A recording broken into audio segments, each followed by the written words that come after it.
歡迎大家又回到我的頻道，這是我們新年特輯2026年的馬年生肖運程，然後這已經來到我們第3集了，緊張時刻。我們現在要開始講的是屬牛、虎的3個生肖，來吧。又歡迎我們welcome back 我們的 Chris 師傅。大家好，你們大家熟悉了吧？跟了我2個星期了吧？然後我們就可以開始數，這個是屬鼠吧？對，第一個就12生肖里面排第1的嘛，屬老鼠的嘛。上集我們好像是有講到屬雞、屬狗跟屬豬的，對。那麼接下來我們就講12生肖排第1的老大嘛，就屬老鼠吧。應該很多人都在等這一集吧？對，因為很多人說那個什麼沖太歲啊，屬老鼠屬嘛，子一唔沖了嘛，子午沖嘛，所以呢，很多人都在等這一集吧？應該很多屬老鼠的朋友都應該都非常的緊張，非常的期待。我不知道屬鼠的人，我覺得他们很刻苦耐勞哎，因為我媽媽就是屬鼠的啊，然後他們任勞任怨。其實屬老鼠的人是比較樂觀的，永遠對外面的人好過對家裡人好。朋友是第1的，家人是第2的，然後印象中差不多是這樣的，對外面的人永遠是最好的，那家人是第2的。是的，屬老鼠的人是叫樂天知命，發生什麼事都好，天跌落嚟當被冚。今天睡了，明天算沒事。屬老鼠的人呢，就是樂天知命，對別人熱情，然後喜歡疏財仗義，說財仗義啊，對，朋友永遠是大方的啊，所以外面朋友好多，人緣非常好的。你看那個老鼠不是跑來跑去，不是一堆的，對不對？對哦，我媽好像我媽的朋友好像比我更多。但是呢，屬老鼠的人呢是缺乏一些膽色。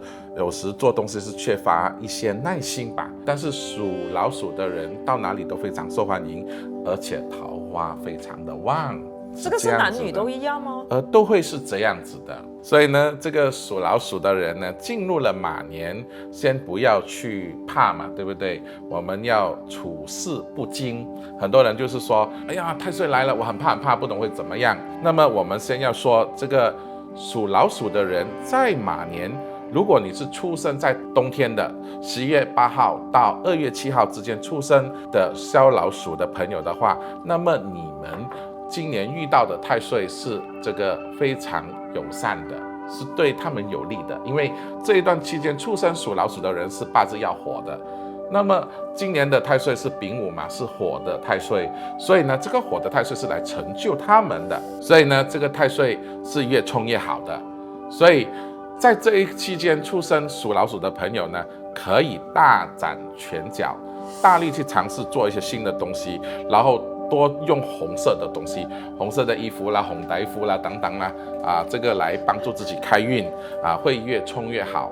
如果你想在馬年有一些新的搞作、新的突破，換工啦、搬家啦，然後呢旅遊啦，或者是偏丁生孩子的話，創業呢非常好啊，都非常好。那麼反之，如果你是在夏天出生的話，就是5月5號到8月7號出生的屬老鼠的朋友的話，那麼這個太歲就比較不友善啦，就是說諸事不宜，就是宜守不宜攻。凡事都是不要太多的搞作，然後年初要去做 body check， 就是自己的身體要去照顧，開車要特別照顧，然後呢，這個在很多方面就是工作啦、感情啦、家庭瑣碎事等等，都要特別的謹慎小心，麻煩會比較多，所以要提前布局化解如果你有宗教信仰的話，那可以到廟裡去拜拜，去這個化太歲然後呢，也可以去在年初去捐血啦、洗牙等等就是化掉這個血光之災，然後也可以通過在立春之前家裡的風水調整一下。就是說不要的東西啦、壞掉的東西啦、已經生鏽了的東西啦，都去給它，我們說什麼斷捨離嘛，對不對？都去給它清理一下然後呢，就是說這個車裡如果覺得這個車舊了，要開車走遠路的話，也必須要去大整修或者去 check 一下，會比較好。然後呢，多做布施嘛，來去化解這個太歲帶來的一個衝擊。其實太歲來呢，不是說這個太歲什麼神來懲罰你，太歲呢是叫做什麼呢？就是每7年的一個新陳代謝，換血帶文運啊，換一個能量。所以大家不要去說啊，太歲來了很怕。其實我们要處事不驚，要以平常心，然後以一個就是說迎刃而解的心啊。所以不是每個太歲都會讓你造成什麼厄運啊？對，睡到對，不是這樣子的啊。如果你覺得有剛好你的那個出生的季節是碰到它的話，那就會產生這個影響。明白。這樣子，那麼你就需要去化解它的。就好比我的太歲今年是子太歲，所以就是對我有利，對嗎？而且我是对，你是要活的，对，你要活的，所以就不是每個人的太歲是不好的。所以呢，這個來講哦，大家就是要去以正面的心態去看待，不要去怕，你怕了反而你就變成是自己嚇自己。對不對？所以我們要有那個正性的心態去面對、去看待啊。那年頭其實我們說一般上過了冬了之後就開始接氣了嘛，其實就可以開始去做類似的事情。有一些人在過年前他們很喜歡去布施啦，到老人院啦、孤兒院啦、殘障人士啊什麼去做布施嘛。其實這種也是一種給我們去化解的一個方式那麼呢，尤其是沖太歲是剛才我說的是在夏天出生的，在這個馬年來講是忌探病問傷，可免則免。那麼還有一個方法是怎麼樣化解呢？有一些人就可能去買5帝錢或者是6帝錢，放在自己的鎖匙圈裡面。帶一些金的東西在身上，用這個5帝錢跟6帝錢，金的元素去化解這個不必要的煞氣。然後呢，在這個馬年裡面，有2個年份是屬於大厄之年。這個2008年19歲，這個屬老鼠的女性，跟1984年43歲。屬老鼠的男性，尤其是這2個年份的，就是男性跟女性的屬老鼠的朋友，都必須要去謹慎。尤其這個年份再加上是在夏天出生的那個會更加迎一迎啦不好的話就可能會撲親這樣子，所以走路要特別小心不要太急，凡事放慢腳步，不要太過急躁。凡事都是三思而行，謹慎而行，這樣子會比較好。那麼再來，我們就說了這個肖屬的人的12生肖的神奇密碼。肖屬的人呢，遇到屬鼠的人會有升職加薪的一個能量產生，會有貴人來相助，所以這個是遇到屬鼠的。那麼遇到屬老虎的話呢，就會有搬屋子啦、換工啦、旅遊啦，或者是移民等。這一種事情發生。那麼遇到屬龍的話呢，就會自己特別的自信，非常的有說服力，然後對藝術才華方面都會展現出來。而女屬遇到屬龍的人的話呢，她會孤芳自賞，覺得自己很了不起、很厲害。別人都不是什麼東西我自己是最厲害的。那麼遇到屬兔的話呢，就是會有結婚、偏訂等喜事。那麼遇到屬雞呢，會怎麼樣？就是會有很多的喜事跟笑話啦，時常會開心啦。遇到屬雞的，然後再來遇到屬豬的話呢，就會有特別多的口角是非。這個以上就是這個屬鼠人在馬年的運程跟12生肖的神奇密碼的作用。好，下一個就是下一個我們就講的就是這個牛啦。在我印象裡面都是刻苦耐勞，然後脾氣也蠻不錯的。其實講真，屬牛的人其實是脾氣蠻不好的是嗎？對，你要講脾氣不好，他不是，他是比較執着跟固執，對自己的意見比較重視，他相信自己的想法跟自己的看法，所以我們有一句話叫什麼？死牛就一邊頸對不對所以這個屬牛的人的性格是這樣，屬牛的人是非常的勤奮跟忠誠然後是一種模範的員工，然後但是呢性格就是比較保守跟固執，不會變化，所以呢就變成了處事方面欠缺靈活。是這樣子的。有一個很出名的，我記得劉德華也是屬牛的。對，是不是很有錢嘞？屬牛的人都有錢。對，非常。我遇到很多屬牛的人都是做老闆的。哇，都是当老闆的。老闆們。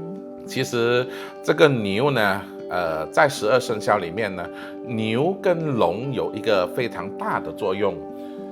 就是說我們剛才說的，明年是丙午嘛，丙午就是一個火非常旺的年運。那麼出生在夏天的人呢，就會比較吃虧跟受阻，因為夏天出生的人在遇上這個火來講呢，就是被欺負了，所以呢運就打不開了。那麼只有這個，無論是什麼生肖，只要他出生在西曆5月5號到8月7號的話，他放這兩種東西就馬上轉運，就是同的雞、同的牛跟同的龍都能夠轉運。但是這個龍呢跟這個牛呢，他們就有，龍是代表水庫，牛是代表呢是這個我們叫做金庫，它這個都有散熱的功能。那麼雞是也是代表金的五行，所以這三個東西在未來的火運都是幫助這個不夠金跟不夠水的人的一個密碼來的所以如果有這個粉絲朋友他們是出生在夏天的話，那覺得最近的運氣不是很好的話，那麼可以在自己的辦公桌或者家裡擺上了這個銅製的牛，就是用銅來雕刻的牛，或者是這個龍。但是放這個金龍的話，如果它本身是屬狗的話，那就不建議去放啦。這樣子，那麼它就可以放牛啦，或者是放雞啦，來幫助自己散熱的。那麼再來呢，我們剛才說了，這個牛是這樣子的性格之外呢，它來到了這個馬年呢，哇，這個屬牛的人還不錯的，因為也有紫微龍德星來啦，就是一級的這個吉星。紫微龍德星降臨，然後太陽星照紅鸞星等，所以呢，屬牛的人在馬年也有可能是有喜事，很多喜事發生的，結婚啦、生孩子啦、偏丁啦，或者是未婚的遇到真命天子啦、真命天女啦等等的，所以也是馬年可以說是屬牛的人結婚運特別好的一年，男女皆是人形光彩。所以呢，人家說馬年對牛來講叫做害太歲，害太歲就是說有人來破壞很容易招惹小人，但是因為有紫微龍德星照，所以就化解了這些凶星，就是的那個力量就比較不大了，冲是不大了。对，所以就凡事可以逢凶化吉，但是還有大恶之年的年運在裡面。大惡之年的就是由屬牛的女性是出生在2009年18歲的，跟屬牛的男性是1985年42歲的，這2個年份的屬牛的男女都要比較小心謹慎。那麼我們現在就來講這個牛的12生肖的神奇密碼吧。這個屬牛的人呢，他遇到雞的話呢，就會大利貴人來助，然後升職加薪。然後呢，如果遇到豬的話呢，就會有搬家啦、旅遊啦、變動啦跟轉工的這個神奇的密碼。那麼遇到牛的話呢，就會這個男的才能藝能會顯赫，才華出眾。女的呢，遇到牛的話呢，則會孤獨就不利啦，他這個感情就不利啦。那麼如果他遇到老虎的話呢，就會有桃花偏聽喜事。而遇到屬猴的話呢，也是喜事，但是喜事當中帶是非，就是有小人這樣子就是好壞參半。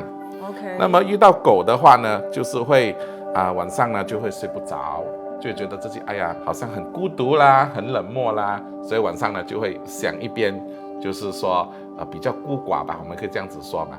所以呢，如果遇到狗的話呢，他有這樣的心態的話，就要到哪裡去，就要去接觸宗教，那心態就會不一樣了。然後呢，是要找羊。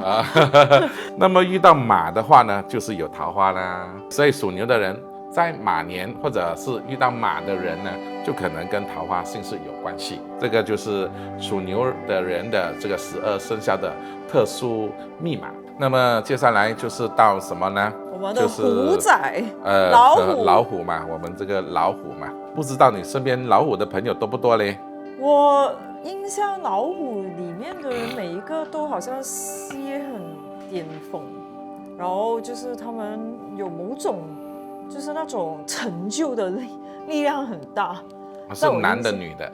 男女都有我認識的男女都有。其實這個屬老虎的人男女他都兩個的性格都不一樣的。我覺得女生會很霸氣，像老虎啦。其實我跟你講，男生的老虎他很多時候不理事情的啊。如果有什麼事情發生，他不見得。男虎愛出外，是喜歡在外面往外跑的。女虎呢就愛辯駁，你要跟他爭論，他就跟你爭論一整天。所以我們講男虎愛出外，女虎愛辯駁。所以女虎是比較難搞一點的，但是屬老虎的人呢，他的思維呢非常的敏捷，也具有領袖的才華，他们喜歡冒險，是的。然後屬老虎的人也非常喜歡去創業做生意，對他們很有這個創業的，我覺得這個勇氣勇氣，而且他們是在其他生肖裡面起跌起伏比較多的一個生肖。就是一直會嘗試，就是他跌過了，他還是不認輸，他還是想再去嘗試。這個跟狗很像有一點像，但是屬老虎的人，他們的這個就比較強。講到屬老虎的人呢，來到這個馬年呢，也是沒什麼吉星，這個吉星非常的弱，凶星非常的多有這個官府啦、白虎啦，然後有這個劍鋒啦、孤神等等。這個屬老虎的人在馬年呢，很多事情想做，但是力不從心很容易被外來的這個因素影響自己的心情，而力不從心，然後覺得凡事做的事情都好像不順，所以他們就應該躺平嗎？就不是啦，就反而當你有這樣的事情發生之後呢，相信自己的直覺，不要聽人家太多的意見。然後呢，凡事親力親為，不要假手於人，跟每做一樣事情都是要謹慎小心。然後呢，借助這個我們說的就是這個屬這個老虎來講它就是在馬年也叫三合貴人年，所以也可以借助三合貴人的力量來幫助自己。但是雖然說是借助貴人的力量，但是還是以自己為主。就是我自己的親力親為啦，我自己的看法啦等等。那麼要採取誰的意見呢？採取正在走大運的人的意見來參考。不是，就是說可能他身邊有一些人是成功人士啦，生意做很大啦，都在賺錢啦的這一些，我們說的就是說可能就是前輩吧，聽取他們的意見，參考自己思維之後，然後再去行。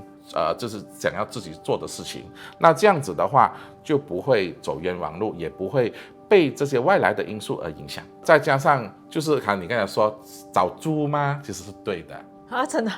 對，看我聽完幾集都已經 get 到了，對，就是可以找燒豬的人。如果他有一個燒豬的人是長輩然後在事業上面發展非常不錯的都在賺錢，越做越大，那可以找他們去談談心事，或者是聽聽他們的意見看法，參考了之後，然後再來決定。那麼講到大惡之年呢，只有一個年份，就是1986年屬老虎的男性，41歲，要特別的小心。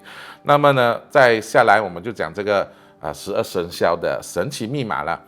這個屬老虎的人遇到馬年呢，就會變成什麼呢？工作狂。特別愛工作，然後大力工作，也想找人家合作，就是可能他的心思會特別多，想要做很多的事情。在馬年他會有很多的構思，可能會想跟一些人某人去合作創業的。那麼呢，他遇到狗的話呢，就會有權威。屬虎的人遇到狗的話，就是男有權威，女有霸氣。那麼遇到蛇會怎麼樣呢？遇到蛇的話呢，男的會遭是非官非。